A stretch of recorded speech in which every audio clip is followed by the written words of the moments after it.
Don't look at them, by Pepperidge Farm Remembers. Don't look at them. Wow, this guy really was nuts, huh? Hillary chuckled as she read the lopsided words carved deeply into the wood of the peeling front door. The Mitchell residence was completely run down from 30 years of neglect. Several windows were shattered, the roof was sagging, gutters overflowing with debris. It was unbelievable that until recently, someone had actually inhabited it. Alfred Mitchell was a recluse and somewhat of a local legend, since it appeared he may have gotten away with murdering his wife and twin 8-year-old daughters back in 1993. On a cold December night, according to what Alfred reported to the police, they all seemingly evaporated. When he went to bed, they were there, and when he awoke, they were just gone, having left all of their possessions behind. No one really believed this story, and after every effort to locate them was exhausted, Alfred was arrested and tried for their murders. However, investigators never found a shred of evidence that he'd done anything wrong. He seemed genuinely distraught over their disappearances and sobbed openly in court every day of the trial. As Alfred's story never wavered and zero proof of wrongdoing was presented, the jury acquitted him of the charges.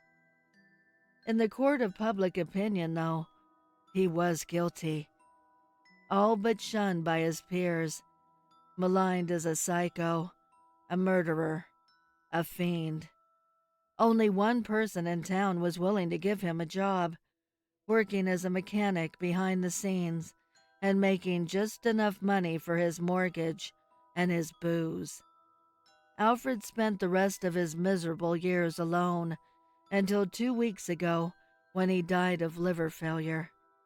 After missing several days of work, the police were sent to his house, and they found him lying in his bed, curiously, having taped his own eyes shut.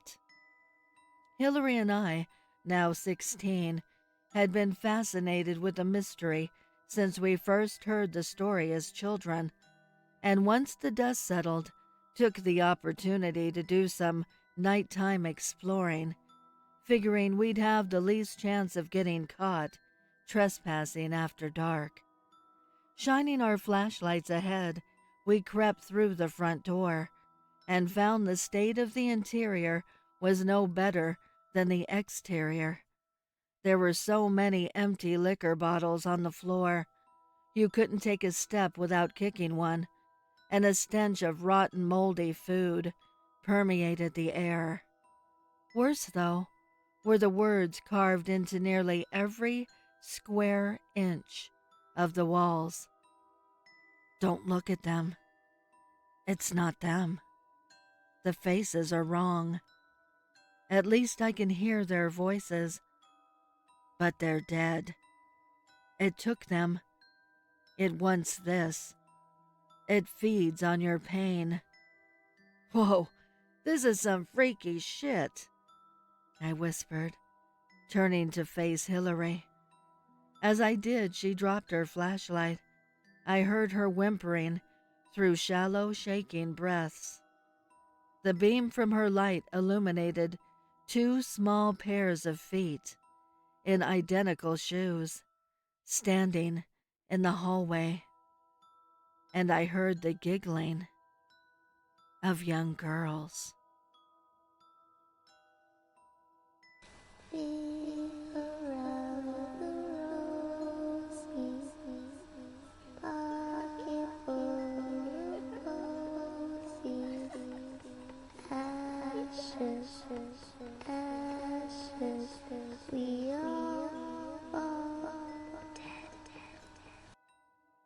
The Green Fog by the Prowler.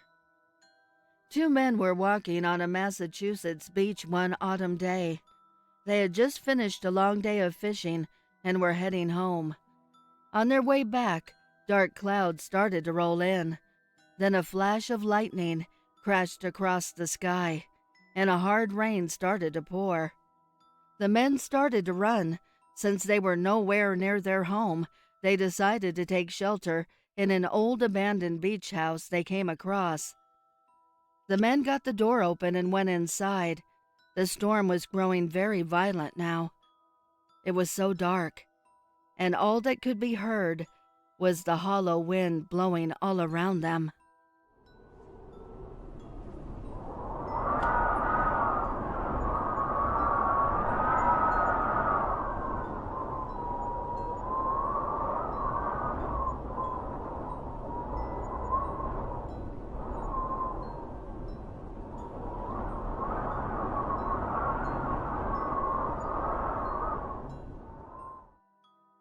The men were shivering, chilled to the bone. They walked over to the fireplace and struck up a fire. "That's much better," one of the men said. The other agreed. They put their things down on the ground and sat in front of the fireplace to wait out the storm. There wasn't much left to the place. A couple pieces of scattered, dust-covered furniture, and that's about it. Nobody had been here in years, it seemed. The abandoned beach home was eerily quiet, so one of the men brought out a radio and said, "Let's turn on the game.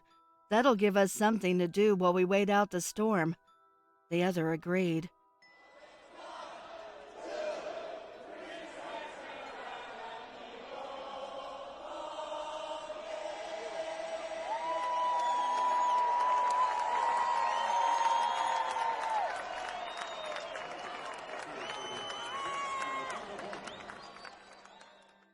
They were about 30 minutes into the game when one of the men got up to look out the window to see if the storm had improved. It hadn't. But as he looked down, he could see a strange green fog approach the house from the beach. He stepped back from the window and sat back down by the fire. He thought it looked strange, but didn't tell his friend. It was just fog after all, he thought. Just then,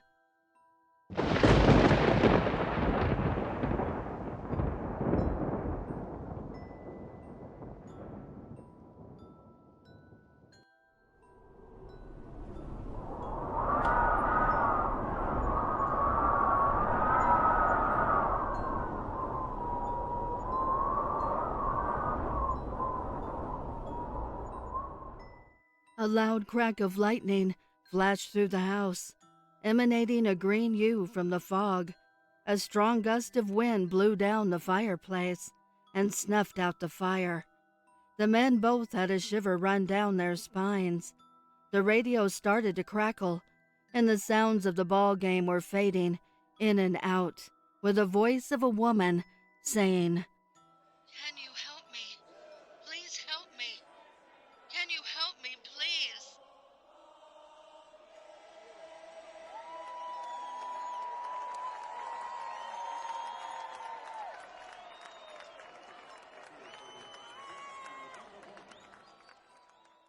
Just then, another loud crash of lightning filled the air, and a woman's voice screamed out in pain from upstairs. The two men looked at each other, trembling in fear. They heard what sounded like a woman being stabbed to death on the radio. Then one of the men felt something drip on his cheek.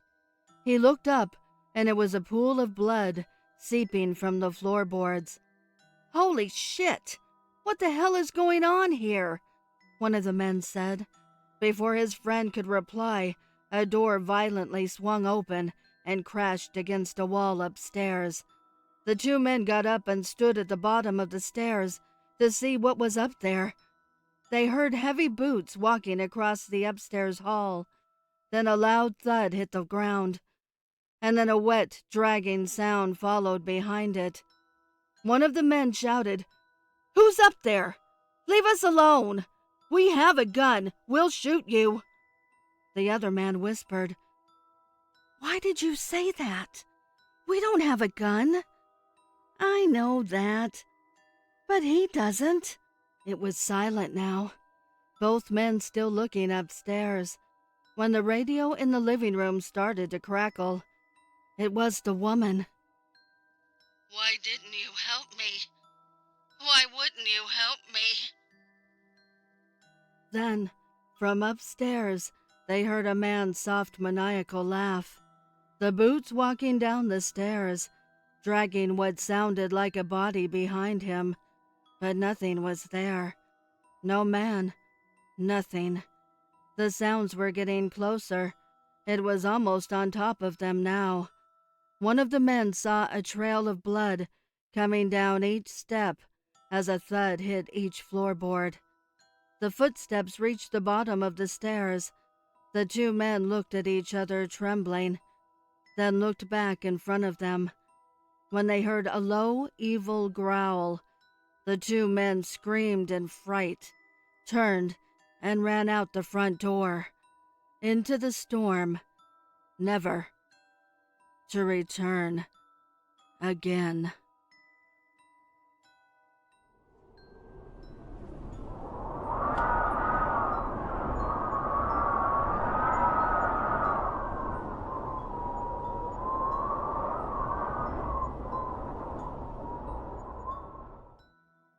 Nextdoor Murder House by Taco Cat 042.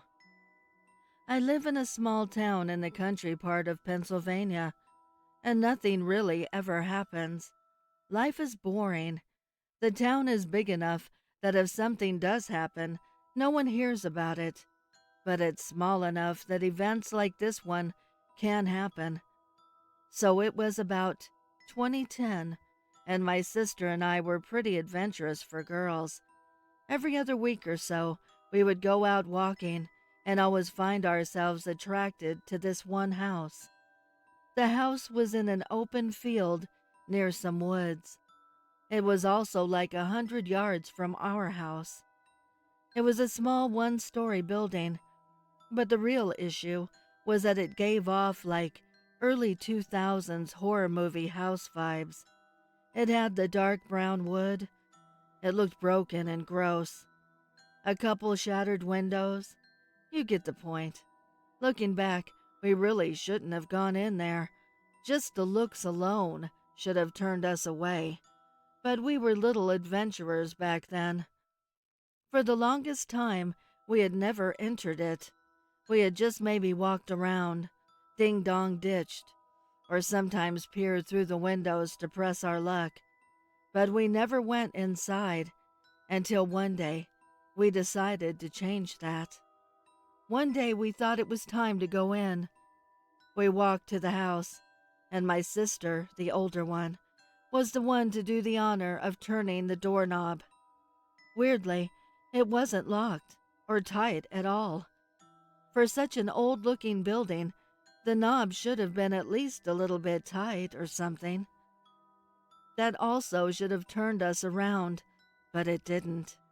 We walked in, closed the door, looked around, and what we saw was absolutely horrific. It was nothing, just wood. In another room there was a bed with a nightstand near it, a bathroom, and that was really it. There was an attic, but we never went into it, for good reason. Now logically, we should have never went back in there, nor should we have entered it in the first place. But we did, and sometimes we even brought friends. After about 6 months of going to the house, we eventually stopped going. No reason. It just got boring. A couple weeks passed after not going to the house, and one night we hear police sirens. My family and I walked out of the house to see where the police were. They were at the house. We saw a few police officers walking a cuffed man to their cars. That man was a serial killer. He had killed about 8 people, and that house was his hideout.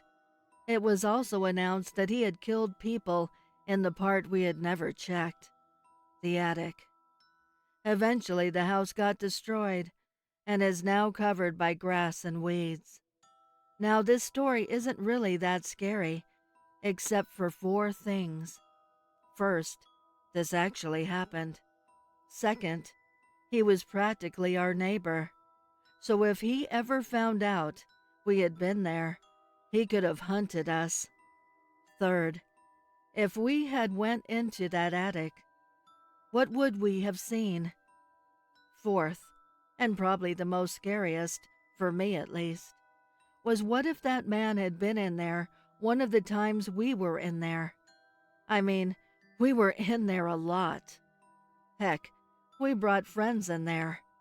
Thankfully, my sister and my friends and me are alive and well, and that man is in prison, and the house is gone for good. 26. By Pepperidge Farm Remembers. That's how many bodies they found in the pit below my house. 26. It was an earthquake that brought them to light. If not for that, I'm not sure I would have ever known they were down there. When the ground shifted, a putrid smell seeped up from below and permeated the entire house. Trying to locate the source, I shined my flashlight through the access hatch for the crawl space, and that's when I saw an arm. A human arm, poking up through the dirt. Immediately, I called the police, and that's when my life turned into a circus. Nothing like this had ever happened in our small town before, and the media had a field day. Investigators started to identify some of the bodies, and local news outlets dubbed them the Alphabet Murders, as strangely they appeared to have been killed in alphabetical order. One per year, spanning back 26 years. All women in their late teens and early 20s. Amanda Zeller was the last victim, Karen Abbott the first. Of course, my wife and I were the primary suspects. We'd been arrested and swabbed for DNA to test against forensic evidence they found under the house when the very first bodies were being unearthed. However, I knew they wouldn't find a trace of me or my wife down there. Neither of us had ever ventured below the house before, though I was sure they'd find a connection from me to who I knew to be the real killers, my parents. I had only inherited the house from my evil, abusive pricks for parents a few months prior, after they'd lost control of their vehicle and driven off a cliff. Good effing riddance was my first thought when I was informed of their deaths. I'd never been more than a punching bag for the both of them, something to scream at, smack, and berate at home, then parade out in front of the neighbors as some perfect little child, some perfect little family. It was all bullshit. They were a nightmare, so I ran away when I was 15 and never spoke with them again. Surprised, they even left me the house. I figured maybe it was a final F you to me when I saw the state of disrepair they left it in. At least it was paid off, but it was going to need a lot of work if I was going to sell it for a good price. That's why I moved back in. And now I realize they weren't just assholes. They were sick, sadistic demons. Both of their DNA was all over Amanda Zeller. They'd done it all together. The most shocking part was, though, that when they tested my DNA against my parents, it showed I wasn't a familial match. I wasn't their son. We were baffled until they found an older grave, separate from the pit, that contained a young couple whose DNA did match mine. Their first victims. Murder House by Cakesarelies. Where I lived, they always called it the house. Of course, it had a different reputation everywhere else in the country. Demon House was one of my favorites. I also liked House of Death. Murder House, however, I hated. It looked nothing like what all the old codgers said it was in its glory days. The red of the bricks that the house was built from now looked faded and old. Years of neglect had left the house looking like it had lost a chunk here and there. Vines creeped along the compound in some places, perhaps inviting your average ghost-chasing crackpot inside. I like to think they betrayed the house, told me what it was all about. Old, weak, and treacherous. I never bought into the stories myself. I was never a believer in ghosts. You'd see me scoffing when the locals would talk about it. Sometimes I'd roll my eyes if I felt like it. I felt like it. I felt like I owned the house, like it was mine. Of course, it doesn't make any sense to you, which is something I am okay with. I don't really need you to know. And we're both kidding with ourselves if you think I'm going to give you the answers you so deeply desire. But maybe, I can give you one antidote that would satisfy you. Yes, that sounds like it is the appropriate thing to do. I found out about the house when I was a little child. It had been around forever. My poor superstitious mother would tell me to eat my vegetables, lest I be thrown into the murder house. She called it that, of course. It was like her to do so. Much like her life and everything she had achieved up until that point. It was boring, vanilla. She'd wanted the house with a white picket fence. My dad wanted independence and a pack of cigarettes. He left before I could remember things. I don't know if he got the cigarettes. Years later, I still wish he'd choke on one. I never liked my mother, or my father, from what I've heard of him, and it was something I felt all those years ago. I wish I could tell you I had something happen to me, but my childhood was normal. I would wake up, do my chores, play outside, pretending to have a good time with other kids my age. One such kid was Tim. Little Timmy, they called him. They still do. Maybe I'm getting ahead of myself here. You hear about the murder house? Tim asked me one fine summer day. I remember it quite well. We'd just finished exploring the woods behind my house, and the heat had forced us from going any further. No, I told him, wiping the sweat off my forehead, ignoring the fact that Mother had taught me to use anything but my hands. Really? He said, shocked. But everyone else has heard of it, Mark, he told me. They say there are ghosts in there. No such thing as ghosts, I said simply. I think little Timmy would have a permanent raised eyebrow when I said that. You did not just say that, he told me. Why? Because Mama says that we need to respect the dead and that the dead are all around. I love little Timmy. He reminds me of a simpler time. A time when I wouldn't be sitting here on my bed writing this. He reminds me of times when I still couldn't put into words what I felt. Now, it really is clear to me. I loathe it. I loathe that town. I hated that my father left. I hated that Mother pretended things were normal, staying all prim and proper, not realizing that her 5-year-old son could tell she was drinking at night. Your mama's a bitch, is what I wanted to say to him. Of course, I didn't really have language that colorful yet. That wouldn't come for a while. Your mama is wrong, is what I chose to say instead. If you think that way, why don't we go to the house? Timmy asked me. I shrugged.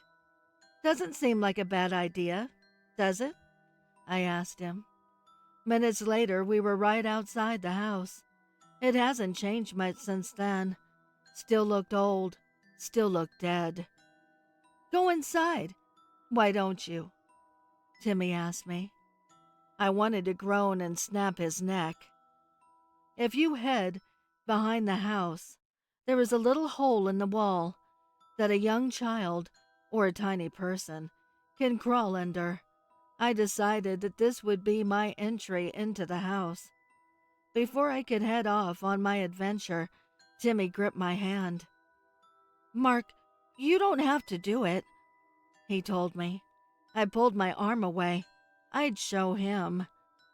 As I made my way toward the house, I felt like things started getting darker. See, I always had a steely constitution as a kid. Not much scared me, but I would be lying if I told you that in that moment, I felt nothing. My heart began racing as I moved closer and closer to the house. The door looked old, like it was about to fall down any second.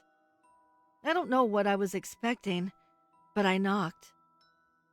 I know what you're expecting right now. Maybe a voice saying, "Come in."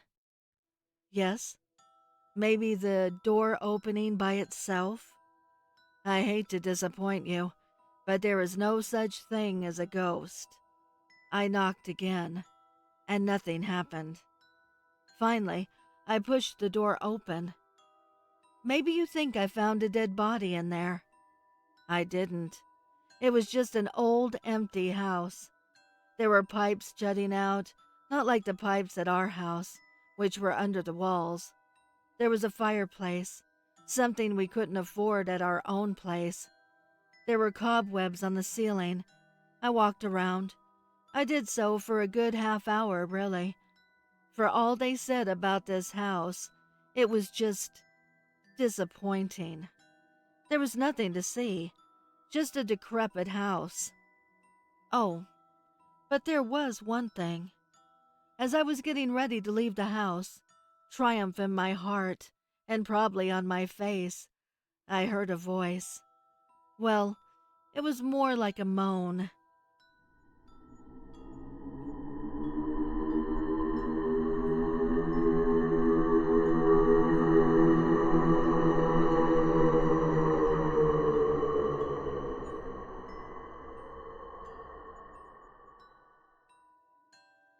I don't know what caused it, but it was probably the wind.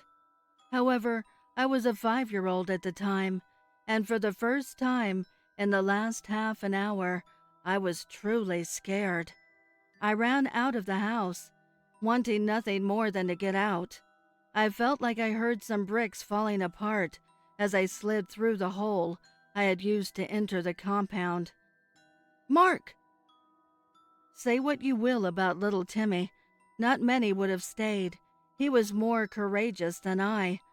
I had nothing to fear when I went in, but this house scared him, and he stuck around anyway. Told you, I told him. No such thing as a ghost. Suddenly, Timmy began laughing. He began pointing at my shorts, and then I felt it. It was warm and wet. Well, I thought to myself, this hasn't happened for a while. Tim was still laughing, and once again I felt it. I'd felt it for a while. Stop laughing, I told him. He looked like he wanted to say something, but he was gasping for air. He found my predicament very funny. Unfortunately, I didn't find my predicament very funny. I didn't find it very funny at all. I said stop laughing, I told him, my voice giving away the anger I felt and the embarrassment. Make me, he said to me. I looked at the ground around me. There were some bricks lying around. I picked one up and hurled it at Timmy with all my might. He let out a cry. It was something I had never heard before. He fell to the ground. His laughing stopped. It was silent again, not something I was comfortable with. I walked up to him. He was still breathing. I could see the slow, gentle movements of his chest. I loathed him. I told you to stop laughing. Hitting him in the head with the brick, with each word I said. He wasn't moving by the time I was done. It was tiresome, dragging him back to the house like that. I suppose I had to throw the brick away too. By the time I got home, the sun had almost set. "Have you seen Timmy?" my mother asked me. "Said he was going to the murder house." "Oh," Mother said. She didn't seem to move at all. "Stop drinking," I told her. I went to my room before I could get a response out of her. They found little Timmy a week later. I shouldn't have gotten away with it, but somehow I did. They had no evidence. I'd thrown the brick into the pond beyond the woods. No one had seen us go to the house. No one had seen me leave. For all they knew, I'd been in the woods all day. There are no ghosts. I think I can say that for a fact now. I was scared, yes. Fear is one of the few things I can feel. It might be the only thing I can feel. I didn't feel happy when I snuffed the life out of that miserable little shit. I haven't felt happiness every other time I have done it. All I have felt is the abatement of fear, and then the weight of having it come back. When I heard the moan, I felt that fear. Fear like nothing I had felt before. I hated it. I hate myself for letting it get to me. I've spent my entire life trying not to feel that way again. I don't know why the murder house is the murder house. They never found a dead body thereafter, and I did go back and check. They never really found a body before either. I don't know how the murder house came to be what it is. I don't think I care. There are no ghosts, but there are monsters. I am the murder house. Murder House by DancingEmber. Blood spattered against the second-story window.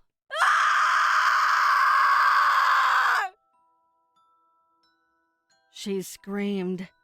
Jake grabbed her shoulders. "Careful, Gina girl. Screamers die first." Liz rolled her eyes, taking another drag from her cigarette. "Don't be an ass." Smoke faded into the winds, nipping at the people standing in line. "Who am I kidding?" She pulled him off Gina. "I expect too much of you." Liz kissed him. Gina, sheltered, preppy, popular, had never been to a haunted house. Her other friends wouldn't approve, so she had to beg Liz. Liz didn't care what people thought. She admired that. Another person ran out of the house screaming. Must be good, Jake thought. He chugged his beer, crushed the can, and chucked it as they reached the entrance. "It's party time, ladies." Gina was disgusted that she found him so hot. Heavy doors slammed behind them, shutting out soft moonlight, plunging them into darkness. "Boo!" Gina screamed again as Jake cackled. Liz slapped him, making him laugh harder. The cycle repeated with every horror inside the house. Skeleton stalkers. Gina freaked. Zombie butlers. Jake teased. Murder clowns. Liz scolded. The bloodied clowns were dancing around them, toy knives dull against the strobe lights. "Guys, this blood looks like really real." Gina made a scared little duck face for Jake. "Aw, look." Jake tickled her. "Princess is scared." "No." Gina pretended to fight back between giggle fits. "Give it a rest." Liz wasn't into labels, so she told herself. He gave Liz his famous sexy stare. "Come on, baby." Motioning like he'd been stabbed dramatically, he said, "You know I'm dying to be with you." Liz tried not to smile. "You're dumb." She pushed him into the clowns. Something glinted. Jake clutched his back, stumbled at the girls.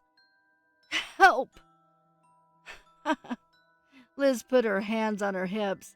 "We're very scared." Jake tried steadying himself on the women. "I'm not—" He left sticky red trails on their clothes as he collapsed. "Jake!" Liz said. The clown skittered away. Liz checked Jake's pulse. Nothing. "Fuck! We have to get out!" Gina stared. So, this was real fear. Something so wrong she couldn't scream. Liz yanked her into action. "We have to go!" They bolted back the way they'd come. Another glint. Pain flashed across Gina's heel as she fell. A clown giggled. Skeletons and zombies emerged from the dark. Liz peeled Gina off the floor, narrowly avoiding gnashing teeth. "Get up!" But they moved slowly. Though the exit was in sight, the killers were closer, knives raised, teeth snarling, bones chattering. Gina knew what she had to do. She unlooped herself from Liz. At least one of them should make it out. "What the hell do you think you're—" Gina shoved Liz into the crowd of murderers. They fell upon her like sharks to chum. Stumbling out into the moonlight, Gina limped past the line of oblivious thrill-seekers, desperately pushing down the image in her mind, the look of betrayal that would haunt the rest of her days. I would like to give a heartfelt thank you to the special friends of the channel for your overwhelming generosity. If you would like to support the channel, the link is below in the description. Also, please send me your stories and poems to duchessofdarkness27@gmail.com. You can also find me on Instagram at duchess.ofdarkness and Twitter at duchessofdarkn2. I want to thank all my listeners for your kindness, your encouragement, and your support. It means the world to me. Thank you for joining me. Until next time.